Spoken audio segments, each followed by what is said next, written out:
ಚಿಂತಾಮಣಿನಮಾಮಿ ತ್ವಾಂ ಚಿಂತಾಯಾಃ ತಾಪಹಾರಿಣಂ ಅದ್ವೈತಬೋಧನಾಚಾರ್ಯಂ ಸಾಕ್ಷಾತ್ ಶಂಕರರೂಪಿಣಂ ಶ್ರೀನಾಥಂ ಸಚ್ಚಿದಾನಂದಂ ಸರ್ವಸಂಪದದಾಯಕಂ ಚಿಂತಾಮಣಿಯತಿಂ ವಂದೇ ನೀಲಕಂಠಗುರುಂ ಭಜೆ ನೃಸಿಂಹೋಪಾಸಕಂ ಧೀರಂ ಆತ್ಮವಿದ್ಯಾವಿಶಾರದಂ ಚಿಂತಾಮಣಿಯತಿಂ ವಂದೇ ಸುಬ್ರಹ್ಮಣ್ಯಗುರುಂ ಭಜೆ ಸ್ವಾನಂದಾಮೃತಸುಪ್ರೀತಂ ಶಂಕರಾಚಾರ್ಯಸೇವಕಂ ಚಿಂತಾಮಣಿಯತಿಂ ವಂದೇ ಶಿವಾನಂದಗುರುಂ ಭಜೆ ಶ್ರೀ ಶಿವಾನಂದಗುರುಂ ಭಜೆ. ಶ್ರೀ ಸದ್ಗುರುಚರಣಾರವಿಂದಾಭ್ಯಾಂ ನಮಃ. ಇವತ್ತಿನ ಶ್ರೀಮದ್ ಭಾಗವತ ಕಥೆಯನ್ನು ನೋಡುವುದಕ್ಕೂ ಮುನ್ನ ಹಿಂದಿನ ಕಥೆಯಲ್ಲಿ ಏನೇನು ನೋಡಿದ್ದೇವೆ ಅನ್ನೋದನ್ನು ಒಂದು ಸಾರಿ ನೋಡೋಣ. ಯುಧಿಷ್ಠಿರನ ರಾಜ್ಯದಲ್ಲಿ ಪೂರ್ಣವಾದ ಸುಭೀಕ್ಷೆ ಇದ್ದು ಸುಖಶಾಂತಿಗಳು ನೆಲೆಸಿದ್ದವು. ಹೇಗೆ ಅಂದರೆ ಅವಶ್ಯಕತೆ ತಕ್ಕಂತೆ ಯಥೇಚ್ಛವಾಗಿ ಮಳೆ ಸುರಿಯುತ್ತಿತ್ತು. ಜೀವನಕ್ಕೆ ಬೇಕಾದ ಎಲ್ಲ ಪದಾರ್ಥಗಳು ಹೇರಳವಾಗಿ ಭೂಮಿಯಿಂದ ಸಿಗುತ್ತಿದ್ದವು. ಈ ರೀತಿಯಾಗಿ ಸುಖದಿಂದ ಸಂತೋಷವಾಗಿದ್ದರು. ಇನ್ನು ಶ್ರೀಕೃಷ್ಣ ಪರಮಾತ್ಮನು ಯುಧಿಷ್ಠಿರ ರಾಜನನ್ನು ದ್ವಾರಕೆಗೆ ಹೋಗಲು ಅನುಮತಿಯನ್ನು ಕೇಳಿದ. ಧರ್ಮರಾಜ ಶ್ರೀಕೃಷ್ಣನನ್ನು ತುಂಬು ಹೃದಯದಿಂದ ಆಲಿಂಗಿಸಿಕೊಂಡು ಬೀಳ್ಕೊಟ್ಟನು. ಹಾಗೆ ಯುಧಿಷ್ಠಿರನು ಶ್ರೀಕೃಷ್ಣನ ರಕ್ಷಣೆಗೆಂದು ಚತುರಂಗ ಸೇನೆಯನ್ನು ಕಳಿಸಿಕೊಟ್ಟ. ಅದರಂತೆ ಶ್ರೀಕೃಷ್ಣ ದ್ವಾರಕೆಗೆ ಪ್ರಯಾಣ ಮಾಡಿದ. ಶ್ರೀಕೃಷ್ಣ ದ್ವಾರಕೆಗೆ ಬಂದ ಕೂಡಲೇ ಅವನಿಗೆ ರಾಜೋಚಿತವಾದ ಸ್ವಾಗತವಾಯಿತು. ಅನಂತರ ಶುಭ ಸಮಯದಲ್ಲಿ ಪಾಂಡುವಿನ ವಂಶದ ಕುಡಿಯಾದ ಸುಪುತ್ರನ ಜನನ, ಬ್ರಾಹ್ಮಣರಿಂದ ಮಗುವಿಗೆ ಮಂಗಳವಾಚನ, ಜಾತಕರ್ಮ ಸಂಸ್ಕಾರವನ್ನು ನೆರವೇರಿಸಿದರು. ಜ್ಯೋತಿಷ್ಯರು ಆ ಬಾಲಕನ ಭವಿಷ್ಯವನ್ನು ತಿಳಿಸಿದರು.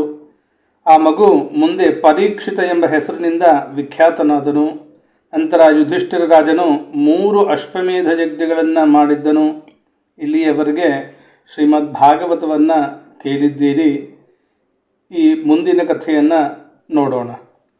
ಕೃಷ್ಣಂ ನಾರಾಯಣಂ ವಂದೇ ಕೃಷ್ಣಂ ವಂದೇ ವ್ರಜಪ್ರಿಯಂ ಕೃಷ್ಣಂ ದ್ವೈಪಾಯನಂ ವಂದೇ ಕೃಷ್ಣಂ ವಂದೇ ಪೃಥಾಸುತಂ. ಸೂತ ಪುರಾಣಿಕರು ಹೇಳ್ತಾ ಇದ್ದಾರೆ, ಶೌನಕಾದಿ ಮಹರ್ಷಿಗಳೇ, ಮಹಾತ್ಮನಾದ ವಿದುರನು ತೀರ್ಥಯಾತ್ರೆಯ ಸಮಯದಲ್ಲಿ ಮೈತ್ರೇಯಿ ಮಹರ್ಷಿಗಳಿಂದ ಆತ್ಮಜ್ಞಾನವನ್ನು ಪಡೆದುಕೊಂಡು ಹಸ್ತಿನಾವತಿಗೆ ಮರಳಿದ. ಆತ್ಮಜ್ಞಾನದಿಂದ ತಿಳಿಯಬೇಕಾದ ಅವನ ಅರಿವು ಪೂರ್ಣವಾಗಿತ್ತು. ಗೋವಿಂದನಲ್ಲಿ ಅನನ್ಯ ಭಕ್ತಿಯನ್ನು ಹೊಂದಿದ ಅವನು ಮೊದಲೇ ಕೃತಕೃತ್ಯನಾಗಿದ್ದನು. ಮೈತ್ರೇಯರು ಅವನು ಕೇಳಿದ್ದ ಎಲ್ಲ ಪ್ರಶ್ನೆಗಳಿಗೆ ಉತ್ತರವನ್ನು ನೀಡಿದ್ದರು. ಅವರ ಉತ್ತರವನ್ನು ಕೇಳಿ ಮತ್ತೆ ಯಾವ ಪ್ರಶ್ನೆಯನ್ನು ಮಾಡದೆ ಅವನು ಶಾಂತನಾಗಿದ್ದ. ಚಿಕ್ಕಪ್ಪ ವಿದುರನು ಬಂದಿರುವುದನ್ನು ನೋಡಿದ ಕೂಡಲೇ ಸೋದರ ಸಹಿತನಾದ ಧರ್ಮರಾಜ ಮತ್ತು ಧೃತರಾಷ್ಟ್ರ, ಯುಯುತ್ಸು, ಸಂಜಯ, ಕೃಪಾಚಾರ್ಯರು, ಕುಂತಿ, ಗಾಂಧಾರಿ ಹಾಗೂ ಪಾಂಡವ ಪರಿವಾರ ಬೇರೆ ಎಲ್ಲ ನಾರನಾರಿಯರು, ಜ್ಞಾತಿಗಳು ತಮ್ಮ ಪುತ್ರರೊಂದಿಗೆ ಸ್ತ್ರೀಯರು ಅತ್ಯಂತ ಸಂತೋಷದಿಂದ ಅವನನ್ನು ಎದುರುಗೊಂಡರು. ಆತನನ್ನು ಸ್ವಾಗತಿಸಿ ಯಥೋಚಿತವಾಗಿ ಆಲಿಂಗನ ನಮಸ್ಕಾರಗಳೊಡನೆ ಬರಮಾಡಿಕೊಂಡರು. ಅವನ ಅಗಲಿಕೆಯಿಂದ ಉಂಟಾಗಿದ್ದ ದುಃಖದಿಂದ ಕಳವಳಗೊಂಡಿದ್ದ ಅವರೆಲ್ಲರೂ ಆನಂದ ಬಾಷ್ಪಗಳನ್ನು ಹರಿಸಿದರು. ಯುಧಿಷ್ಠಿರನು ವಿದುರನನ್ನು ಆಸನದಲ್ಲಿ ಕುಳ್ಳಿರಿಸಿ ಯಥೋಚಿತವಾಗಿ ಸತ್ಕರಿಸಿದ. ಅವನು ಭೋಜನ ಮಾಡಿ ವಿಶ್ರಾಂತಿ ಪಡೆದು ಸುಖವಾಗಿ ಕುಳಿತಿದ್ದ ಸಮಯದಲ್ಲಿ ವಿನಯದಿಂದ ತಲೆಬಾಗಿ ಅಲ್ಲಿರುವವರಿಗೆಲ್ಲರಿಗೂ ಕೇಳಿಸುವಂತೆ ಪ್ರಶ್ನಿಸಿದ ಯುಧಿಷ್ಠಿರ, ಚಿಕ್ಕಪ್ಪ, ಕೌರವರು ನಮ್ಮ ಮೇಲೆ ಪ್ರಯೋಗ ಮಾಡಿದ ವಿಷ, ಅರಗಿನ ಮನೆಯ ಅಗ್ನಿ ಪ್ರಕರಣದ ಮುಂತಾದ ವಿಪತ್ ಪರಂಪರೆಯಿಂದ ಪಕ್ಷಿಗಳು ತಮ್ಮ ಮೊಟ್ಟೆಗಳನ್ನು ರೆಕ್ಕೆಗಳೊಳಗೆ ಇಟ್ಟುಕೊಂಡು ರಕ್ಷಿಸಿ ಹೇಗೆ ಶಾಖ ಕೊಟ್ಟು ಬೆಳೆಸುವಂತೆ ನಮ್ಮನ್ನು, ನಮ್ಮ ತಾಯಿಯನ್ನು ಕಾಪಾಡಿದ್ದೀರಿ. ಹೀಗೆ ನಿಮ್ಮ ಪ್ರೀತಿ ಅಭಿಮಾನಗಳ ನೆರಳಲ್ಲಿ ಬೆಳೆದು ದೊಡ್ಡವರಾದ ನಮ್ಮನ್ನು ನೆನಪು ಮಾಡಿಕೊಳ್ಳುತ್ತಿದ್ದೀರಿ. ತೀರ್ಥಯಾತ್ರೆಯ ಸಮಯದಲ್ಲಿ ನೀವು ಭೂಮಿಯಲ್ಲಿ ಸಂಚರಿಸುತ್ತಾ ಹೇಗೆ ಜೀವನವನ್ನು ನಿರ್ವಹಿಸಿದಿರಿ, ಯಾವ ಯಾವ ಮುಖ್ಯವಾದ ಕ್ಷೇತ್ರಗಳಿಗೆ, ತೀರ್ಥಗಳಿಗೆ ಹೋಗಿ ಸೇವೆ ಮಾಡಿದ್ದೀರಿ. ಭಗವಂತನ ಪ್ರಿಯ ಭಕ್ತರಾದ ನಿಮ್ಮಂಥವರು ಸ್ವಯಂ ತೀರ್ಥ ಸ್ವರೂಪರಾಗಿದ್ದೀರಿ. ತಮ್ಮ ಹೃದಯದಲ್ಲಿ ವಿರಾಜಮಾನನಾದ ಭಗವಂತನ ಮೂಲಕ ತೀರ್ಥಗಳನ್ನು ಮಹಾತೀರ್ಥವಾಗಿಸುವರು ನೀವು. ಯಾಕೆಂದರೆ ನಿಮ್ಮಂತಹ ಸಂತರು ಗದಾಧಾರಿ ಭಗವಂತನನ್ನು ತಮ್ಮ ಹೃದಯದಲ್ಲಿ ಧರಿಸಿಕೊಂಡಿರುವಿರಿ. ಚಿಕ್ಕಪ್ಪ, ನೀವು ತೀರ್ಥಯಾತ್ರೆ ಮಾಡುತ್ತಾ ದ್ವಾರಕೆಗೂ ಹೋಗಿರಬಹುದು. ಅಲ್ಲಿ ನಮ್ಮ ಬಂಧುಗಳಾದ ಯಾದವರು, ಅವರ ಏಕಮಾತ್ರ ಆರಾಧ್ಯ ದೈವನಾದ ಶ್ರೀಕೃಷ್ಣನು ತಮ್ಮ ನಗರದಲ್ಲಿ ಸುಖವಾಗಿದ್ದಾರಲ್ಲ. ತಾವು ಹೋಗಿ ನೋಡದಿದ್ದರೂ ಅವಶ್ಯವಾಗಿ ಸಮಾಚಾರವನ್ನಾದರೂ ಕೇಳಿರಬಹುದು ಅಂತ ಕೇಳಿದ. ಯುಧಿಷ್ಠಿರನು ಹೀಗೆ ಕೇಳಲಾಗಿ ವಿದುರನು ತಾನು ಕಂಡು ಕೇಳಿ ಅನುಭವಿಸಿದಂತೆಯೇ ಎಲ್ಲ ವಿಷಯಗಳನ್ನು ಕ್ರಮವಾಗಿ ವರ್ಣಿಸಿದ.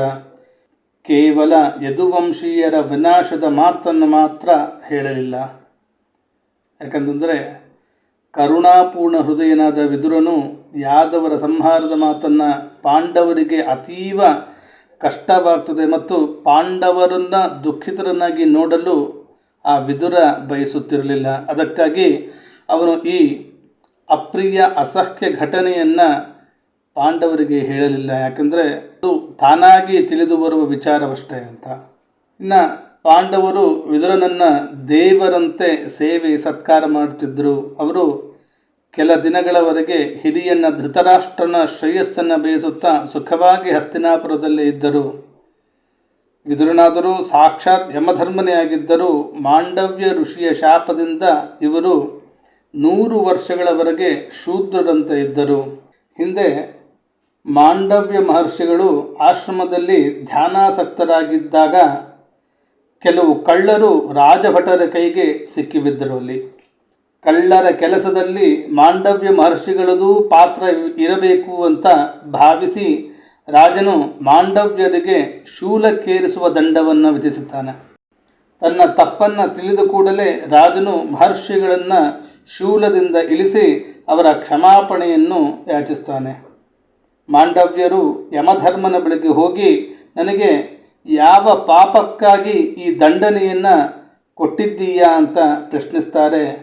ಆಗ ಯಮಧರ್ಮನು, ನೀವು ಬಾಲ್ಯದಲ್ಲಿ ಒಂದು ಚಿಟ್ಟೆಯನ್ನು ದರ್ಭಾಗ್ರದಿಂದ ಚುಚ್ಚಿದಕ್ಕಾಗಿ ನಿಮಗೆ ಈ ಶಿಕ್ಷೆ ಒದಗಿತು ಅಂತ ಉತ್ತರಿಸ್ತಾರೆ. ಆಗ ಮಹರ್ಷಿಗಳು ಕ್ರುದ್ಧರಾಗಿ, ನಾನು ಬಾಲ್ಯದಲ್ಲೇ ಅರಿಯದೆ ಅಪರಾಧ ಮಾಡಿರಬಹುದು, ಅದೂ ಅಲ್ಲದೆ ಆ ಸಣ್ಣ ಅಪರಾಧಕ್ಕೆ ಇಷ್ಟೊಂದು ಕಠೋರವಾದ ಶಿಕ್ಷೆಯನ್ನು ವಿಧಿಸಿದ್ದರಿಂದ ನೀನು ಇಲ್ಲಿರಲು ಯೋಗ್ಯನಲ್ಲ. 100 ವರ್ಷಗಳ ಕಾಲ ಶೂದ್ರ ಯೋನಿಯಲ್ಲಿರು ಅಂತ ಯಮನಿಗೆ ಶಪಿಸ್ತಾರೆ. ಮಾಂಡವ್ಯರ ಈ ಶಾಪದಿಂದ ಯಮಧರ್ಮನು ವಿದುರನ ರೂಪದಲ್ಲಿ ಅವತಾರ ಮಾಡಿದ್ದ. ಅಲ್ಲಿಯವರೆಗೂ ಯಮನ ತಂದೆಯಾದ ಸೂರ್ಯದೇವನೇ ಪಾಪಿಗಳಿಗೆ ದಂಡನೆಯನ್ನು ವಿಧಿಸುವ ಅಧಿಕಾರ ನಿರ್ವಹಿಸುತ್ತಿದ್ದನು. ರಾಜ್ಯವು ಮರಳಿ ಪ್ರಾಪ್ತವಾಗಿ ಲೋಕಪಾಲಕರಂತೆ ತನ್ನ ಸಹೋದರರೊಂದಿಗೆ ಯುಧಿಷ್ಠಿರ ರಾಜನು ವಂಶದ ಕುಡಿಯಾದ ಪರೀಕ್ಷಿತನನ್ನು ನೋಡುತ್ತಾ ತಮ್ಮ ಅತುಲ ಸಂಪತ್ತಿನಿಂದ ಆನಂದವಾಗಿ ಇರತೊಡಗಿದ. ಹೀಗೆ ಗೃಹಸ್ಥ ಜೀವನದ ಕಾರ್ಯಗಳಲ್ಲಿ ಆಸಕ್ತರಾಗಿ ಮೈ ಮರೆತಿದ್ದ ಪಾಂಡವರಿಗೆ ಅವರು ನೋಡುತ್ತಿದ್ದಂತೆ ಯಾವುದನ್ನು ಯಾರೂ ಅತಿಕ್ರಮಿಸಲಾರರೋ ಅಂತಹ ದುಸ್ತರ ಕಾಲವು ಹತ್ತಿರ ಬಂದೇ ಬಿಟ್ಟಿತು.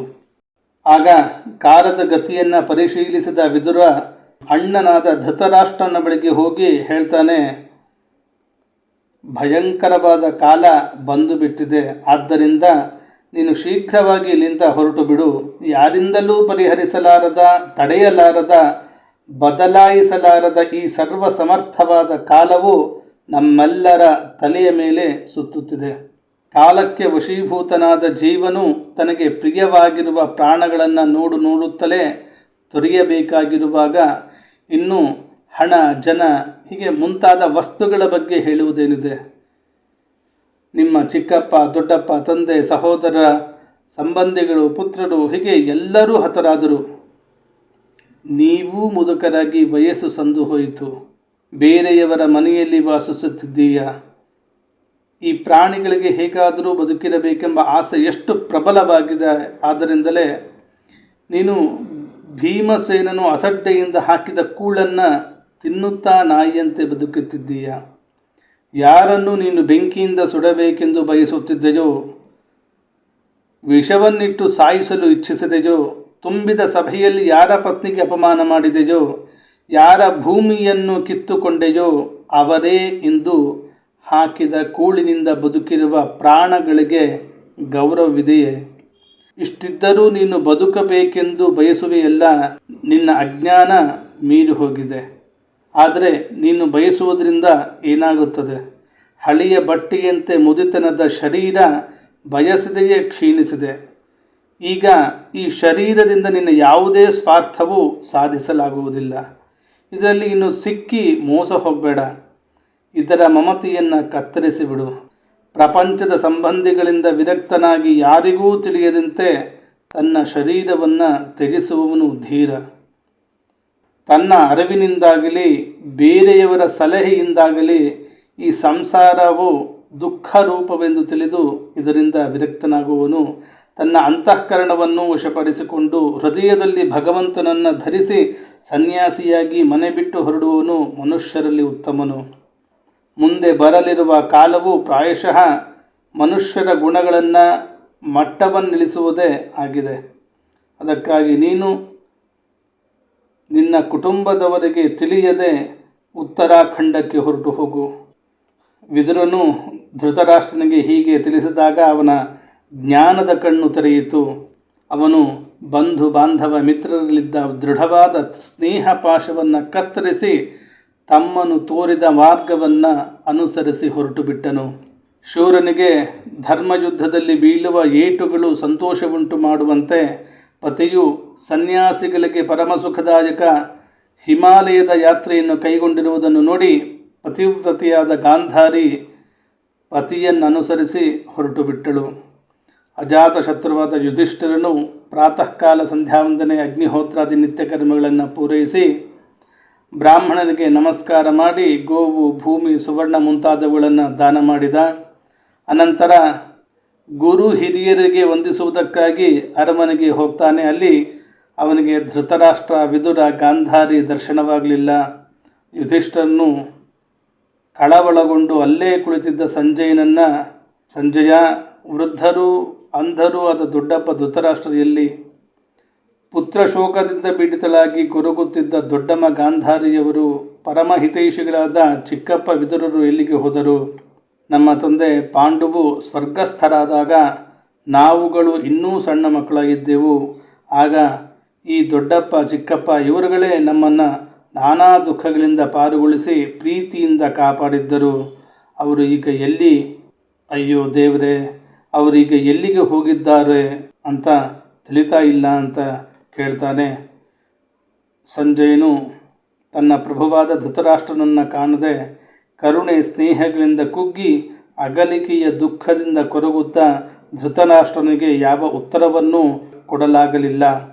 ಅನಂತರ ಕೈಗಳಿಂದ ಕಣ್ಣೀರ ಧಾರೆಯನ್ನು ಒರೆಸಿಕೊಂಡು ಸ್ವಲ್ಪ ಸ್ವಲ್ಪವಾಗಿ ತನಗೆ ತಾನೇ ಸಮಾಧಾನ ತಂದುಕೊಂಡು ತನ್ನ ಪ್ರಭುವಿನ ಪಾದಗಳನ್ನು ಸ್ಮರಿಸುತ್ತಾ ಯುಧಿಷ್ಠಿರನ ಬಳಿಗೆ ಹೋಗಿ ಹೇಳ್ತಾನೆ, ನಿಮ್ಮ ದೊಡ್ಡಪ್ಪ ದೊಡ್ಡಮ್ಮನವರ ಸಂಕಲ್ಪವೇನಿತ್ತೋ, ಅವರೇನು ನಿಶ್ಚಯಿಸಿದ್ದಾರೋ ನನಗೇನೂ ಗೊತ್ತಿಲ್ಲ. ಆ ಮಹಾತ್ಮರು ನನಗೆ ಮೋಸ ಮಾಡಿ ಹೊರಟು ಹೋದರು ಅಂತ ಸಂಜಯ ಹೀಗೆ ಹೇಳ್ತಿರುವಂತೆಯೇ ಅಲ್ಲಿ ತುಂಬರು ಸಮೇತರ ಪೂಜ್ಯರಾದ ದೇವರ್ಷಿ ನಾರದರು ಅಲ್ಲಿಗೆ ಆಗಮಿಸಿದರು. ಯುಧಿಷ್ಠಿರ ಮಹಾರಾಜ ತಮ್ಮಂದರೊಂದಿಗೆ ಎದ್ದು ಅವರನ್ನು ವಂದಿಸಿ ಯಥೋಚಿತವಾಗಿ ಪೂಜಿಸಿ ಕೈ ಜೋಡಿಸಿಕೊಂಡು ಹೇಳ್ತಾನೆ, ನಮ್ಮ ದೊಡ್ಡಪ್ಪ ಚಿಕ್ಕಪ್ಪ ಇವರುಗಳ ಸಮಾಚಾರವಾಗಲಿ, ಅವರಿಬ್ಬರ ಹಾಗೂ ಪುತ್ರಶೋಕದಿಂದ ವ್ಯಾಕುಲಳಾದ ತಪಸ್ವಿನಿ ತಾಯಿ ಗಾಂಧಾರಿಯು ಇಲ್ಲಿಂದ ಎಲ್ಲಿಗೆ ಹೋದರು ಎಂಬ ಸಮಾಚಾರ ನನಗೆ ತಿಳಿಯದಾಗಿದೆ. ಅಪಾರ ಸಮುದ್ರದಲ್ಲಿ ದಡ ಮುಟ್ಟಿಸುವ ನಾವಿಕನಂತೆ ನೀವು ನಮ್ಮ ಭಾಗ್ಯೋದಯದಿಂದಲೇ ಇಲ್ಲಿಗೆ ಆಗಮಿಸಿದ್ದೀರಿ ಅಂತ ಧರ್ಮರಾಜ ಕೇಳಿದ. ಆಗ ಪರಮಭಕ್ತರಾದ ನಾರದ ಮಹರ್ಷಿಗಳು ಹೇಳ್ತಾರೆ, ನೀನು ಯಾರ ವಿಷಯದಲ್ಲಿಯೂ ಶೋಕಿಸಬಾರದು. ಯಾಕಂದರೆ ಜಗತ್ತೆಲ್ಲವೂ ಈಶ್ವರಾಧೀನವಾಗಿದೆ. ಸಮಸ್ತ ಲೋಕಗಳು ಲೋಕಪಾಲಕರು ಈ ಮಹಾಪ್ರಭುವಿನ ಅಣತಿಯಂತೆ ನಡೆಯುತ್ತವೆ. ಅವನೇ ಎಲ್ಲ ಪ್ರಾಣಿಗಳನ್ನು ಅವುಗಳ ಕರ್ಮಗಳಿಗೆ ಅನುಗುಣವಾಗಿ ಕೆಲವೊಮ್ಮೆ ಕೂಡಿಸ್ತಾನೆ, ಕೆಲವೊಮ್ಮೆ ಅಗಲಿಸ್ತಾನೆ. ಎತ್ತುಗಳು ಮೂಗಿನಲ್ಲಿ ಪೋಣಿಸಿದ ಮೂಗು ದಾರಗಳಿಂದಲೂ ಇತರ ದಪ್ಪ ಹಗ್ಗಗಳಿಂದ ಕಟ್ಟುಬಿದ್ದು ಅಲುಗಾಡಲು ಸ್ವಾತಂತ್ರ್ಯವಿಲ್ಲದೆ ತಮ್ಮ ಯಜಮಾನನ ಅಪ್ಪಣೆಯಂತೆ ನಡೆಯುವಂತೆಯೇ ಮನುಷ್ಯನು ನಾಮರೂಪಗಳೆಂಬ ಪಾಶಗಳಿಂದ ಮಾತುಗಳೆಂಬ ತಂತುವಿನಲ್ಲಿ ಬಂಧಿತನಾಗಿ ಭಗವಂತನ ಆಜ್ಞೆಯಂತೆ ಅನುಸರಿಸುತ್ತಾನೆ. ಹಾಗೆಯೇ ಭಗವಂತನ ಇಚ್ಛೆಯಿಂದಲೇ ಮನುಷ್ಯರ ಸೇರುವಿಕೆ ಅಗಲುವಿಕೆ ಇವೆಲ್ಲ ಉಂಟಾಗುತ್ತಾ ಇರುತ್ತವೆ. ಇಂದ್ರಿಯಗಳನ್ನು ತಮ್ಮ ವಿಷಯಗಳಿಂದ ಹಿಂದಕ್ಕೆಳೆದುಕೊಂಡು ಭಗವಂತನ ಧಾರಣೆಯಿಂದ ತಮೋಗುಣ, ರಜೋಗುಣ ಮತ್ತು ಸತ್ವಗುಣ ಇವುಗಳ ಮಲಗಳನ್ನು ಕಳೆದುಕೊಂಡಿರುವನು. ದೇವರ್ಷಿ ನಾರದರು ತ್ರಿಕಾಲದರ್ಶಿಗಳು. ಅವರು ಧೃತರಾಷ್ಟ್ರನ ಭವಿಷ್ಯ ಜೀವನವನ್ನು ವರ್ತಮಾನದಂತೆ ಪ್ರತ್ಯಕ್ಷ ನೋಡುವವರಂತೆ ವರ್ಣಿಸ್ತಾರೆ. ಧೃತರಾಷ್ಟ್ರನು ಹಿಂದಿನ ರಾತ್ರಿಯಲ್ಲೇ ಹಸ್ತಿನಾವತಿಯಿಂದ ಹೊರಟು ಹೋಗಿದ್ದ. ಆದ್ದರಿಂದ ಆ ವರ್ಣನೆಯು ಭವಿಷ್ಯದೆಂದು ತಿಳಿದುಕೊಳ್ಳಬೇಕು. ಧರ್ಮರಾಜ, ಇಂದಿನಿಂದ 5ನೆಯ ದಿನ ಧೃತರಾಷ್ಟ್ರನು ತನ್ನ ಶರೀರವನ್ನು ತ್ಯಜಿಸಿಬಿಡುವನು. ಆ ದೇಹವು ಒಡನೆಯೇ ಸುಟ್ಟು ಬೂದಿಯಾಗುವುದು. ಗಾರ್ಹಪತ್ಯಾದಿ ಅಗ್ನಿಗಳ ಮೂಲಕ ಪರ್ಣಕುಟೀರದೊಂದಿಗೆ ಸುಡುತ್ತಿರುವ ತನ್ನ ಪತಿಯ ಮೃತದೇಹವನ್ನು ಕಂಡು ಹೊರಗೆ ನಿಂತಿರುವ ಪತಿವ್ರತೆಯಾದ ಗಾಂಧಾರಿಯು ಪತಿಯನ್ನು ಅನುಸರಿಸಿ ಆ ಅಗ್ನಿಯನ್ನು ಪ್ರವೇಶಿಸುವಳು. ಧರ್ಮರಾಜ, ತನ್ನ ಅಣ್ಣನ ಆಶ್ಚರ್ಯಮಯ ಮೋಕ್ಷವನ್ನು ನೋಡಿದ ವಿದುರನು ಹರ್ಷಿತನಾಗಿ ವಿಯೋಗವನ್ನು ಸಹಿಸದೆ ದುಃಖಿತನಾಗುತ್ತಾ ಅಲ್ಲಿಂದ ತೀರ್ಥಯಾತ್ರೆಗಾಗಿ ಹೊರಟು ಹೋಗುವನು. ಹೀಗೆ ನಾರದ ಮಹರ್ಷಿಗಳು ಹೀಗೆ ಹೇಳಿ ಸ್ವರ್ಗಲೋಕಕ್ಕೆ ಹೊರಟು ಹೋದರು. ಯುಧಿಷ್ಠರನು ಅವರ ಉಪದೇಶಗಳನ್ನು ಹೃದಯಂಗಮವಾಗಿಸಿಕೊಂಡು ಶೋಕ ಮೋಹಗಳನ್ನು ತೊರೆದು ಬಿಟ್ಟನು. ದ್ವಾರಕೆಯಲ್ಲಿದ್ದ ನೆಂಟರಿಷ್ಟರನ್ನು ನೋಡಿ ಬರುವ ಬಯಕೆಯಿಂದ ಪುಣ್ಯಕೀರ್ತಿಯಾದ ಶ್ರೀಕೃಷ್ಣನ ದಿವ್ಯ ಚೇಷ್ಟತೆಗಳನ್ನು ವಿಶೇಷವಾಗಿ ತಿಳಿಯುವ ಅಪೇಕ್ಷೆಯಿಂದಲೂ ಅರ್ಜುನನು ದ್ವಾರಕಕ್ಕೆ ಹೋಗಿದ್ದ. ಅನೇಕ ತಿಂಗಳುಗಳು ಕಳೆದು ಹೋದರೂ ಅರ್ಜುನನು ಹಿಂದಿರುಗದಿದ್ದಾಗ ಧರ್ಮರಾಜ ಯುಧಿಷ್ಠಿರನಿಗೆ ಭೀಕರವಾದ ಅಪಶಕುನಗಳು ಕಾಣಿಸಿದವು. ಋತುಧರ್ಮಗಳು ಅದಲು ಬದಲಾಗುವ ಭೀಕರವಾದ ಕಾಲದ ನಡೆಯನ್ನು ಅವನು ಕಂಡನು. ಜನರು ಜೀವನದಲ್ಲಿ ಕ್ರೋಧ, ದುರಾಸೆ, ಅಸತ್ಯಗಳಿಂದ ತುಂಬಿರುವಾಗ ತಮ್ಮ ಜೀವನದ ನಿರ್ವಹಣೆಗಾಗಿ ಪಾಪದಿಂದ ತುಂಬಿದ ವ್ಯಾಪಾರ ಮಾಡತೊಡಗಿರುವರು. ಕಪಟ ವ್ಯವಹಾರ ಮಾಡುವುದು, ಕೃತ್ರಿಮವಾದ ಸ್ನೇಹವನ್ನು ತೋರುವುದು, ತಂದೆ ತಾಯಿ, ಹತ್ತಿರದ ನೆಂಟರು, ಅಣ್ಣ ತಮ್ಮಂದಿರು, ಪತಿಪತ್ನಿಯರು ಪರಸ್ಪರ ಜಗಳಗಂಟರಾಗುವುದನ್ನು ಕಂಡ. ಕಲಿಕಾಲವೂ ಬಂದಿದ್ದರಿಂದ ಜನರ ಸ್ವಭಾವವೇ ಲೋಭ, ದಂಭವೇ ಮುಂತಾದ ಅಧರ್ಮಗಳಿಂದ ಕೂಡಿರುವುದನ್ನು ನೋಡಿದನು. ಪ್ರಕೃತಿಯಲ್ಲಿಯೂ ಅತ್ಯಂತ ಅರಿಷ್ಟ ಸೂಚಕ ಅಪಶಕುನಗಳನ್ನು ನೋಡಿದ. ಇದೆಲ್ಲವನ್ನು ನೋಡಿದ ಧರ್ಮರಾಜ ತಮ್ಮನಾದ ಭೀಮಸೇನಲ್ಲಿ ಹೇಳ್ತಾ ಇದ್ದಾನೆ, ಭೀಮಸೇನ, ಬಂಧುಗಳ ಯೋಗಕ್ಷೇಮಗಳನ್ನು ವಿಚಾರಿಸಿಕೊಂಡು ಪುಣ್ಯಕೀರ್ತಿಯಾದ ಶ್ರೀಕೃಷ್ಣನು ಯಾವ ಲೀಲೆಗಳನ್ನು ಮಾಡುತ್ತಿದ್ದಾನೆ ಎಂಬುದನ್ನು ತಿಳಿದುಕೊಂಡು ಬಾ ಅಂತ ನಾವು ಅರ್ಜುನನನ್ನು ದ್ವಾರಕೆಗೆ ಕಳುಹಿಸಿದ್ದೆವು. ಅವನು ಅಲ್ಲಿಗೆ ಹೋಗಿ ಇಂದಿಗೆ 7 ತಿಂಗಳುಗಳು ಕಳೆದವು. ಇಷ್ಟು ಸಮಯವಾದರೂ ಅವನು ಹಿಂದಿರುಗಿಲ್ಲವೆಂದು ಸರಿಯಾಗಿ ತಿಳಿಯುತ್ತಿಲ್ಲವಲ್ಲ. ಭಗವಂತನಾದ ಶ್ರೀಕೃಷ್ಣ ಪರಮಾತ್ಮನು ತನ್ನ ಮನುಷ್ಯ ಲೀಲೆಗಳಿಗೆ ಆಧಾರವಾಗಿರುವ ಮಾನುಷ ದೇಹವನ್ನು ಉಪಸಂಹಾರ ಮಾಡಿಕೊಳ್ಳಲು ಬಯಸುವ ಕಾಲ ಬರುತ್ತಿದೆ ಎಂದು ದೇವರ್ಷಿ ನಾರದರು ಸೂಚಿಸಿದ್ದರು. ಆ ಕಾಲವು ಬಂದು ಬಿಟ್ಟಿಲ್ಲ ತಾನೆ. ಯಾವ ಅನುಗ್ರಹದಿಂದಲೇ ನನಗೆ ಸಂಪತ್ತು, ರಾಜ್ಯ, ಪತ್ನಿ, ಪ್ರಾಣ, ಕುಲ, ಪ್ರಜೆಗಳು, ಶತ್ರು ವಿಜಯ ಇವೆಲ್ಲವೂ ದೊರೆತವು, ಆ ಸ್ವಾಮಿಯು ತನ್ನ ದೇಹವನ್ನು ಉಪಸಂಹಾರ ಮಾಡಿಕೊಳ್ಳುವ ಸಮಯವೂ ಬಂದಿಲ್ಲ ತಾನೆ. ಆಕಾಶದಲ್ಲಿ ಉಲ್ಕಾಪಾತವೇ ಮೊದಲಾದವುಗಳು, ಭೂಮಿಯಲ್ಲಿ ಭೂಕಂಪವೇ ಮುಂತಾದವುಗಳು, ಶರೀರದಲ್ಲಿ ರೋಗಗಳೇ ಮುಂತಾದ ಅಪಶಕುನಗಳು ಕಾಣಿಸುತ್ತಿರುವುದನ್ನು ನೋಡು. ಇವು ಶೀಘ್ರದಲ್ಲಿಯೇ ನಮ್ಮ ಬುದ್ಧಿಗೆ ಮೋಹವನ್ನುಂಟು ಮಾಡುವ ಯಾವುದೋ ಉತ್ಪಾತ ಉಂಟಾಗುವುದೆಂಬುದನ್ನು ಸೂಚಿಸುತ್ತದೆ. ನನ್ನ ಎಡತೊಡೆ, ಎಡಗಣ್ಣು ಮತ್ತು ಎಡತೋಳುಗಳು ಮತ್ತೆ ಮತ್ತೆ ಅದರುತ್ತಿದ್ದವು. ಹೃದಯವೂ ನಡುಗುತ್ತಿದೆ. ಅತ್ಯಲ್ಪ ಕಾಲದಲ್ಲಿಯೇ ಯಾವುದೋ ಅಪ್ರಿಯವಾದ ಸಮಾಚಾರ ಬರಲಿದೆ ಎಂಬುದನ್ನು ಇವು ಹೇಳುತ್ತಿವೆ. ಯುಧಿಷ್ಠಿರ ಮಹಾರಾಜ ಆ ಭಯಂಕರವಾದ ಉತ್ಪಾತಗಳನ್ನು ನೋಡಿ ಮನಸ್ಸಿನಲ್ಲಿ ಚಿಂತೆ ಪಡುತ್ತಿರುವಾಗಲೇ ಅರ್ಜುನನು ದ್ವಾರಕೆಯಿಂದ ಹಿಂದಿರುಗಿ ಬಂದ ಕೂಡಲೇ ಕಾಲಿಗೆ ಬಿದ್ದು ನಮಸ್ಕಾರ ಮಾಡಿದ ಅರ್ಜುನನು ಹಿಂದೆಂದೂ ಕಾಣದ ರೀತಿಯಲ್ಲಿ ಮಹಾ ದುಃಖದಿಂದ ಮುಖವನ್ನು ತಗ್ಗಿಸಿಕೊಂಡು ಕಣ್ಣೀರು ಸುರಿಸುತ್ತಾ ಕಳೆಗುಂದಿರುವುದನ್ನು ಕಂಡು ಧರ್ಮರಾಜನಿಗೆ ಮಿತಿಮೀರಿದ ಗಾಬರಿಯುಂಟಾಯಿತು. ಅವನು ನಾರದರು ಹೇಳಿದ್ದ ಮಾತನ್ನೇ ಸ್ಮರಿಸುತ್ತಾ ಅಲ್ಲಿ ನೆರೆದಿದ್ದ ಬಂಧು ಮಿತ್ರರ ಮಧ್ಯದಲ್ಲಿಯೇ ಅರ್ಜುನನನ್ನು ಹೀಗೆ ಪ್ರಶ್ನೆ ಮಾಡ್ತಾನೆ. ಅರ್ಜುನ, ದ್ವಾರಕಾ ನಗರಿಯಲ್ಲಿ ನಮ್ಮ ನೆಂಟರಿಷ್ಟರಾದ ಮಧು, ಭೋಜ, ದಶರಥ, ಅರಹ, ಸಾತ್ವತ, ವೃಷ್ಣಿಗಳೆಂಬ ಯಾದವರೆಲ್ಲ ಸುಖವಾಗಿದ್ದಾರ? ಅರ್ಜುನ, ನೀನು ದೇಹಾರೋಗ್ಯದಿಂದ ಚೆನ್ನಾಗಿದ್ದೀಯಲ್ಲ, ನೀನು ತುಂಬ ಕಳೆಗುಂದಿರುವನಂತೆ ಕಾಣಿಸುತ್ತಿದ್ದೀಯಲ್ಲ, ಅಲ್ಲಿ ಬಹಳ ದಿನಗಳವರೆಗೆ ನಿಂತರೆ ನಿನಗೆ ತಕ್ಕ ಮಾನ ಮರ್ಯಾದೆಗಳಲ್ಲಿ ಏನಾದರೂ ಕೊರತೆ ಉಂಟಾಗಲಿಲ್ಲವಲ್ಲ? ಯಾರಾದರೂ ನಿನಗೆ ಅಪಮಾನ ಮಾಡಿಲ್ಲವಲ್ಲ? ದುರ್ಭಾವಪೂರ್ಣನಾದ ಅವಂಗಳವಾದ ಮಾತುಗಳನ್ನಾಡಿ ಯಾರಾದರೂ ನಿನ್ನ ಮನಸ್ಸನ್ನು ನೋಯಿಸಿದರ? ಅಥವಾ ಆಸೆಯಿಂದ ಬೇಯಿಸಿ ಬಂದವರಿಗೆ ಮಾಡಿದ ವಾಗ್ದಾನವನ್ನಾಗಲಿ ನೀನಾಗಿಯೇ ಕೊಡುವುದಾಗಿ ಹೇಳಿದ ಪ್ರತಿಜ್ಞಾವಚನವನ್ನಾಗಲಿ ನಡೆಸಿಕೊಡದೆ ಹೋದೆಯಾ? ಅಥವಾ ಅತ್ಯಂತ ಪ್ರಿಯತಮನೂ ಪರಮ ಸುಹೃತನೂ ಆದ ಭಗವಂತನಾದ ಶ್ರೀಕೃಷ್ಣನಿಂದ ನೀನು ಅಗಲಿದ ಕಾರಣದಿಂದ ಇನ್ನು ನಾನು ಎಂದೆಂದಿಗೂ ಶೂನ್ಯನೇ ಎಂದು ಭಾವಿಸುತ್ತಾ ಈ ರೀತಿಯಾಗಿರುವೆಯಾ? ಇದ್ಯಾವುದೂ ಇಲ್ಲದಿದ್ದರೆ ನಿನಗೆ ಇಂತಹ ಮನೋವ್ಯಥೆ ಉಂಟಾಗುವುದಕ್ಕೆ ಏನು ಕಾರಣ ಅಂತ ಧರ್ಮರಾಜ ಕೇಳಿದ. ಆಗ ಶ್ರೀಕೃಷ್ಣನ ನೆಚ್ಚಿನ ಗೆಳೆಯನಾದ ಅರ್ಜುನನು ಮೊದಲೇ ಶ್ರೀಕೃಷ್ಣನ ವಿರಹದಿಂದ ಕೃಶನಾಗಿದ್ದ. ಆತನ ವಿಷಾದಗ್ರಸ್ತವಾದ ಮುಖಮುದ್ರೆಯನ್ನು ನೋಡಿ ಯುಧಿಷ್ಠಿರನು ಅನೇಕ ಪ್ರಕಾರದ ಆಶಂಕೆಗಳನ್ನು ಪಡುತ್ತಾ ಪ್ರಶ್ನೆಗಳ ಮಳೆಯನ್ನೇ ಸುರಿಸಿದ್ದನು. ಅರ್ಜುನನ ಮುಖಕಮಲ ಮತ್ತು ಹೃದಯ ಕಮಲಗಳು ದುಃಖದಿಂದ ಬಾಡಿ ಹೋಗಿದ್ದವು. ಅವನು ಭಗವಂತನಾದ ಶ್ರೀಕೃಷ್ಣನ ಧ್ಯಾನದಲ್ಲಿ ಹೋಗಿದ್ದರಿಂದ ಅಣ್ಣನ ಪ್ರಶ್ನೆಗಳಿಗೆ ಉತ್ತರವನ್ನು ಕೊಡುವುದಕ್ಕಾಗಲಿಲ್ಲ. ಶ್ರೀಕೃಷ್ಣನಲ್ಲಿದ್ದ ಪರಮ ಪ್ರೇಮಕ್ಕೆ ಪರವಶನಾಗಿ ಆತನ ಅಗಲಿಕೆಯನ್ನು ತಾಳಲಾರದೆ ಕಂಗೆಟ್ಟು ತತ್ತರಿಸಿ ಹೋಗಿದ್ದನು. ಹೇಗೋ ಉಮ್ಮಳಿಸಿ ಬರುತ್ತಿದ್ದ ದುಃಖವನ್ನು ಕಷ್ಟದಿಂದ ತಡೆದುಕೊಂಡು ಕಣ್ಣುಗಳಿಂದ ಸುರಿಯುತ್ತಿದ್ದ ಜಲಧಾರೆಯನ್ನು ಕೈಯಿಂದ ಒರೆಸಿಕೊಂಡು ಸಾರಥ್ಯವೇ ಮುಂತಾದ ಕಾರ್ಯಗಳ ಸಮಯದಲ್ಲಿ ಶ್ರೀ ಭಗವಂತನು ತನ್ನಲ್ಲಿ ತೋರುತ್ತಿದ್ದ ಸ್ನೇಹ, ಸಲಿಗೆ, ಹೃದಯಕ್ಕೆ ಚಿಂತನೆಗಳನ್ನು ಬಾರಿ ಬಾರಿಗೂ ನೆನೆಯುತ್ತಾ ಬಾಷ್ಪದಿಂದ ಗದ್ಗದವಾಗಿದ್ದ ಧ್ವನಿಯಿಂದ ಅಣ್ಣನಾದ ಧರ್ಮರಾಜನಿಗೆ ಹೇಳ್ತಾ ಇದ್ದಾನೆ. ಬಂಧುವಿನ ರೂಪವನ್ನು ಧರಿಸಿ ಬಂದ ಶ್ರೀಹರಿಯು ನನಗೆ ಮೋಸ ಮಾಡಿದನು. ದೊಡ್ಡ ದೊಡ್ಡ ದೇವತೆಗಳನ್ನು ಆಶ್ಚರ್ಯಚಕಿತರನ್ನಾಗಿ ಮಾಡುತ್ತಿದ್ದ ನನ್ನ ತೇಜಸ್ಸು ಪರಾಕ್ರಮಗಳನ್ನು ಕಿತ್ತುಕೊಂಡಿದ್ದಾನೆ.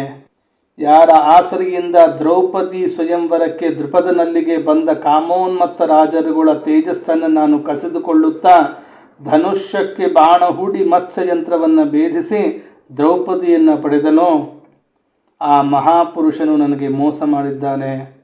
ಅವನ ಸಾನ್ನಿಧ್ಯದ ಬಲದಿಂದ ನಾನು ಸಮಸ್ತ ದೇವತೆಗಳೊಂದಿಗೆ ದೇವೇಂದ್ರನನ್ನು ಸೋಲಿಸಿ ಅಗ್ನಿದೇವನ ತೃಪ್ತಿಗಾಗಿ ಖಾಂಡವವನವನ್ನು ಸಮರ್ಪಿಸಿದನು. ದಾನವ ಶಿಲ್ಪಿಯಾದ ಮಯನ ಅದ್ಭುತ ಕಲಾಕೌಶಲ್ಯದಿಂದ ಕೂಡಿದ ಸಭೆಯನ್ನು ಸಂಪಾದಿಸಿದನು. ನಾನಾ ದಿಕ್ಕುಗಳಿಂದ ಆಗಮಿಸಿದ ಅರಸರು ನಿನಗೆ ಯಜ್ಞದಲ್ಲಿ ಹೇರಳವಾಗಿ ಕಾಣಿಕೆಯನ್ನು ಅರ್ಪಿಸಿದರೋ ಆ ತೇಜೋಮೂರ್ತಿಯಿಂದ ನಾನು ವಂಚಿತನಾಗಿದ್ದೇನೆ. 10,000 ಆನೆಗಳ ಬಲ ಪರಾಕ್ರಮಗಳಿಂದ ಸಂಪನ್ನನಾದ ನಿನ್ನ ತಮ್ಮನಾದ ಭೀಮಸೇನನು ರಾಜರ ತಲೆಗಳನ್ನು ತಿರಸ್ಕಾರದಿಂದ ಮೆಟ್ಟಿದ್ದ ಜರಾಸಂಧನನ್ನು ಯಾರು ಶಕ್ತಿಯಿಂದ ಸಂಹರಿಸಿ ಆತನು ಭೈರವ ಯಜ್ಞದಲ್ಲಿ ಬಲಿಯನ್ನಾಗಿ ಅರ್ಪಿಸಲು ಸಂಕಲ್ಪಿಸಿದ ರಾಜರೆಲ್ಲರನ್ನ ಬಂಧನ ಮುಕ್ತಗೊಳಿಸಿ ಅವರೆಲ್ಲರೂ ನಿನ್ನ ಯಜ್ಞದಲ್ಲಿ ಅಪಾರವಾದ ಕಪ್ಪ ಕಾಣಿಕೆಗಳನ್ನು ಕೊಡುವಂತೆ ಮಾಡಿದನು. ಆ ಶಕ್ತಿಧರನು ನನ್ನನ್ನು ತೊರೆದು ಬಿಟ್ಟಿದ್ದಾನೆ.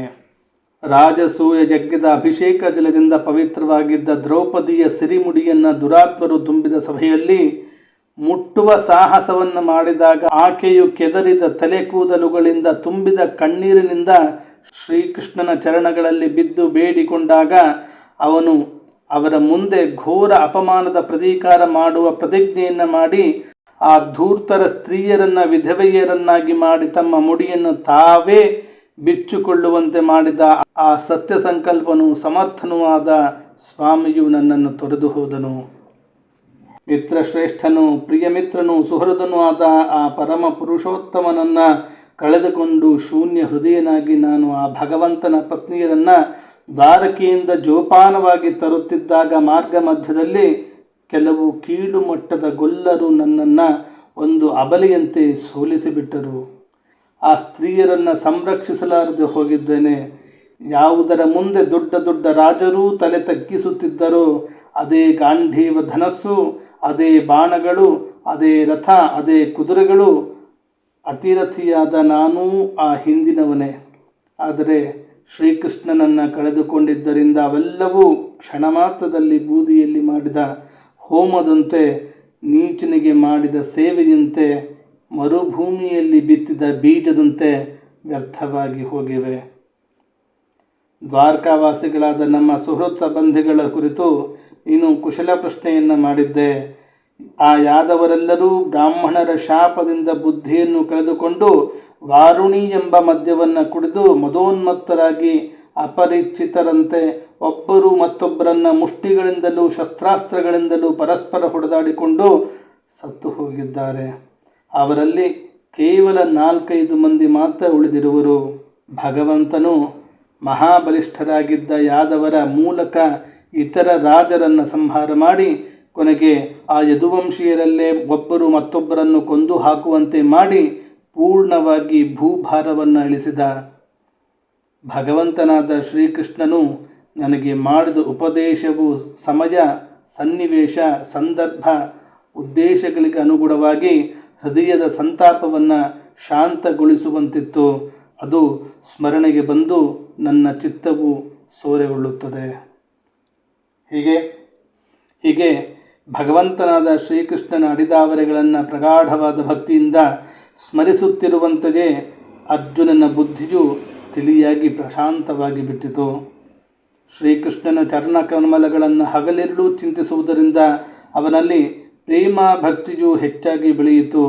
ಭಕ್ತಿಯ ಆವೇಶವು ಅವನ ಹೃದಯವನ್ನು ಮಥಿಸಿ ಅದರಿಂದ ಎಲ್ಲ ವಿಕಾರಗಳು ತೊಳೆದು ಹಾಕಿದವು.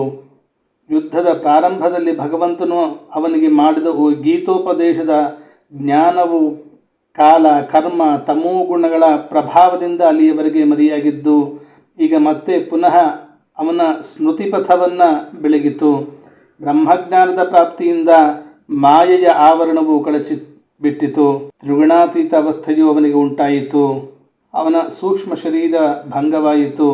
ಅವನು ಶೋಕ ಹಾಗೂ ಹುಟ್ಟು ಸಾವುಗಳ ಚಕ್ರದಿಂದ ಪೂರ್ಣವಾಗಿ ಬಿಡುಗಡೆ ಹೊಂದಿದನು.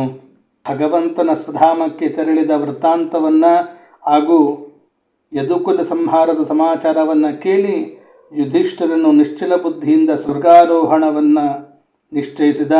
ಕುಂತಿದೇವಿಯು ಕೂಡ ಯದುವಂಶದ ಕ್ಷಯವನ್ನು ಮತ್ತು ಭಗವಂತನ ಸ್ವಧಾಮ ಗಮನವನ್ನು ಕೇಳಿ ಅನನ್ಯ ಭಕ್ತಿಯಿಂದ ತನ್ನ ಹೃದಯವನ್ನು ಭಗವಂತನಾದ ಶ್ರೀಕೃಷ್ಣನಲ್ಲಿ ತೊಡಗಿಸಿ ಸಂಸಾರ ಬಂಧನದಿಂದ ಎಂದೆಂದಿಗೂ ಬಿಡುಗಡೆ ಹೊಂದಿದಳು. ಓರ್ವ ನಟನಂತೆ ಮತ್ಸ್ಯಾದಿ ಅವತಾರ ಶರೀರಗಳನ್ನು ಸ್ವೀಕರಿಸುವ ಭಗವಂತನು ಭೂಭಾರವನ್ನಿಳುಹಲು ಯಾದವ ದೇಹದಿಂದ ಭೂಮಿಗೆ ಇಳಿದಿದ್ದನು. ಆ ಶರೀರವನ್ನು ಮರೆಮಾಡಿದನು.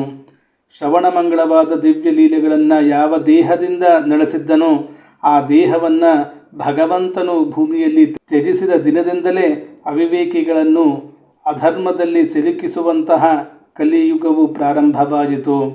ವಿವೇಕಿಯಾದ ಧರ್ಮರಾಜನು ತನ್ನ ರಾಜಧಾನಿಯಲ್ಲಿ, ರಾಷ್ಟ್ರದಲ್ಲಿಯೂ, ಮನೆಮನೆಗಳಲ್ಲಿಯೂ, ಮನಸ್ಸಿನಲ್ಲಿಯೂ ದುರಾಸೆ, ಅಸತ್ಯ, ಕಾಪಟ್ಯ, ಹಿಂಸೆ ಮುಂತಾದ ಅಧರ್ಮ ಚಕ್ರವನ್ನು ನಡೆಸುವ ಕಲಿಪುರುಷನ ಆಕ್ರಮಣವನ್ನು ವಿಸ್ತಾರವನ್ನು ಗಮನಿಸಿದಾಗ ಮಹಾಪ್ರಸ್ಥಾನವನ್ನು ನಿಶ್ಚಯಿಸಿದ.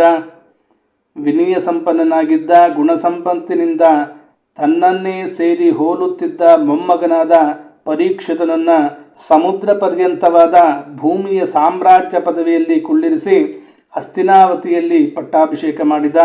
ಹಾಗೆಯೇ ಆ ಪ್ರಭುವು ಮಥುರೆಯಲ್ಲಿ ಶೂರಸೇನ ದೇಶದ ಅಧಿಪತಿಯಾಗಿ ಅನಿರುದ್ಧನ ಪುತ್ರನಾದ ವಜ್ರನಾಭನಿಗೆ ಪಟ್ಟ ಕಟ್ಟಿದನು. ಅನಂತರ ತಾನು ಪ್ರಾಜಾಪತ್ಯವೆಂಬ ಇಷ್ಟಿಯನ್ನು ಮಾಡಿ ಆಹವನೀಯವೇ ಮುಂತಾದ ಅಗ್ನಿಗಳನ್ನು ತನ್ನಲ್ಲಿಗೆ ಲಯಗೊಳಿಸಿಕೊಂಡು ಗೃಹಸ್ಥಾಶ್ರಮದಿಂದ ಮುಕ್ತನಾಗಿ ಸನ್ಯಾಸವನ್ನು ಸ್ವೀಕರಿಸಿದನು. ಯುಧಿಷ್ಠರನು ತನ್ನ ಅಮೂಲ್ಯವಾದ ವಸ್ತ್ರ ಆಭೂಷಣಗಳನ್ನೆಲ್ಲ ಅಲ್ಲಿಯೇ ತ್ಯಜಿಸಿ ಅಹಂಕಾರ ಮಮಕಾರಗಳನ್ನು ತೊರೆದು ಎಲ್ಲ ಸಾಂಸಾರಿಕ ಬಂಧನಗಳನ್ನು ಕತ್ತರಿಸಿ ಹಾಕಿದನು. ಅನಂತರ ಅವನು ನಾರುಮಡಿಯನ್ನುಟ್ಟು ಅನ್ನಪಾನಾದಿಗಳನ್ನು ತ್ಯಜಿಸಿ ಮೌನ ವಹಿಸಿದನು. ಕೂದಲುಗಳನ್ನು ಬಿಚ್ಚಿ ಕೆದರಿಕೊಂಡು ಜಡನಂತೆಯೂ ಪಿಶಾಚಿಯಂತೆಯೂ ರೂಪ ವೇಷ ಕೃತಿಗಳಿಂದ ಕಾಣಿಸಿಕೊಳ್ಳತೊಡಗಿದನು. ಮತ್ತು ಅವನು ಕುರುಡನಂತೆ ಯಾವುದನ್ನು ನೋಡದೆ ಕಿವುಡನಂತೆ ಯಾವುದನ್ನು ಕೇಳದೆ ಮನೆಯಿಂದ ಹೊರಟು ಬಿಟ್ಟನು. ಯಾವುದನ್ನು ಪಡೆದ ಬಳಿಕ ಮತ್ತೆ ಸಂಸಾರಕ್ಕೆ ಮರಳುವಿಕೆ ಇರುವುದಿಲ್ಲವೋ ಅಂತಹ ಪರಬ್ರಹ್ಮನನ್ನು ಧ್ಯಾನಿಸುತ್ತಾ ಮಹಾತ್ಮರೆಲ್ಲರೂ ಮಹಾಪ್ರಸ್ಥಾನ ಮಾಡಿದ ಉತ್ತರ ದಿಕ್ಕಿನ ಕಡೆಗೆ ಹೊರಟನು. ಈಗ ಪೃಥ್ವಿಯಲ್ಲಿ ಎಲ್ಲ ಜನರನ್ನು ಅಧರ್ಮದ ಸಹಾಯಕ ಕಲಿಯುಗವು ಪ್ರಭಾವಿತಗೊಳಿಸಿದೆ ಎಂದು ಭೀಮಸೇನ, ಅರ್ಜುನನೇ ಮೊದಲಾದ ಧರ್ಮಜನ ತಮ್ಮಂದಿರು ನೋಡಿ ಆ ಶ್ರೀಕೃಷ್ಣನ ಪರಮಾತ್ಮನ ಚರಣಗಳ ಪ್ರಾಪ್ತಿಯ ದೃಢ ನಿಶ್ಚಯಗೈದು ತಮ್ಮ ಅಣ್ಣನೊಡನೆ ಹಿಂದೆ ನಡೆದು ಬಿಟ್ಟರು. ಅವರೆಲ್ಲರೂ ಜೀವನದ ಎಲ್ಲ ಲಾಭಗಳನ್ನು ಚೆನ್ನಾಗಿ ಪಡೆದುಕೊಂಡಿದ್ದರು. ಇನ್ನು ನಮಗೆ ಶ್ರೀಕೃಷ್ಣನ ಚರಣ ಕಮಲಗಳೇ ಪರಮ ಪುರುಷಾರ್ಥವೆಂದು ನಿಶ್ಚಯಿಸಿಕೊಂಡು ಅವರು ಅವನನ್ನು ಹೃದಯದಲ್ಲಿ ಧರಿಸಿಕೊಂಡರು. ಪಾಂಡವರ ಹೃದಯದಲ್ಲಿ ಭಗವಂತನಾದ ಶ್ರೀಕೃಷ್ಣ ಚರಣ ಕಮಲಗಳ ಧ್ಯಾನದಿಂದ ಭಕ್ತಿಭಾವ ಉಕ್ಕಿ ಬಂತು. ಅವರ ಬುದ್ಧಿಗಳು ಪೂರ್ಣ ರೂಪದಿಂದ ಶುದ್ಧವಾಗಿ ಪುಣ್ಯಾತ್ಮರು ಸ್ಥಿರವಾಗಿ ನಿಲ್ಲಿಸುವ ಆ ಭಗವಾನ್ ಶ್ರೀಕೃಷ್ಣನ ಸರ್ವೋತ್ತಮವಾದ ಸ್ವರೂಪದಲ್ಲಿ ಅನನ್ಯ ಭಾವದಿಂದ ಸ್ಥಿರವಾದವು. ಫಲಸ್ವರೂಪವಾಗಿ ವಿಷಯಾಸಕ್ತ ದುಷ್ಟಜನರು ಎಂದೂ ಪಡೆಯಲಾರದ ಗತಿಯನ್ನು ವಿಶುದ್ಧ ಅಂತಃಕರಣದಿಂದ ಅವರು ಪಡೆದುಕೊಂಡರು. ಸಂಯಮಿ ಹಾಗೂ ಶ್ರೀಕೃಷ್ಣನ ಪ್ರೇಮದಿಂದ ಮುಗ್ಧನಾದ ಭಗವನ್ಮಯ ವಿದುರನೂ ಕೂಡ ತನ್ನ ಶರೀರವನ್ನು ಪ್ರಭಾಸ ಕ್ಷೇತ್ರದಲ್ಲಿ ತ್ಯಜಿಸಿಬಿಟ್ಟನು. ಆಗ ಅವನ ನಡೆದುಕೊಂಡು ಹೋಗಲು ಬಂದ ಪಿತೃಗಳೊಂದಿಗೆ ಅವನು ತನ್ನ ಲೋಕ ಅಂದರೆ ಯಮಲೋಕಕ್ಕೆ ಹೊರಟು ಹೋದನು. ಈಗ ಪಾಂಡವರು ನಿರಪೇಕ್ಷರಾಗಿದ್ದಾರೆಂದು ದ್ರೌಪದಿಯು ಗಮನಿಸಿ ಅವಳು ಅನನ್ಯ ಭಕ್ತಿಯಿಂದ ಭಗವಂತನಾದ ಶ್ರೀಕೃಷ್ಣನನ್ನೇ ಚಿಂತಿಸುತ್ತಾ ಅವನನ್ನು ಪಡೆದುಕೊಂಡಳು. ಪರಮ ಪವಿತ್ರವೂ ಮಂಗಳಕರವೂ ಆದ ಶ್ರೀ ಭಗವಂತನ ಪ್ರಿಯಭಕ್ತರಾದ ಪಾಂಡವರ ಮಹಾಪ್ರಯಾಣದ ಈ ಕಥೆಯನ್ನು ಶ್ರದ್ಧೆಯಿಂದ ಕೇಳುವವನು ನಿಶ್ಚಯವಾಗಿ ಭಗವಂತನ ಭಕ್ತಿ ಮತ್ತು ಮುಕ್ತಿಗಳನ್ನು ಪಡೆದುಕೊಳ್ಳುವನು. ಶ್ರೀಕೃಷ್ಣ ಅರ್ಪಣಮಸ್ತು.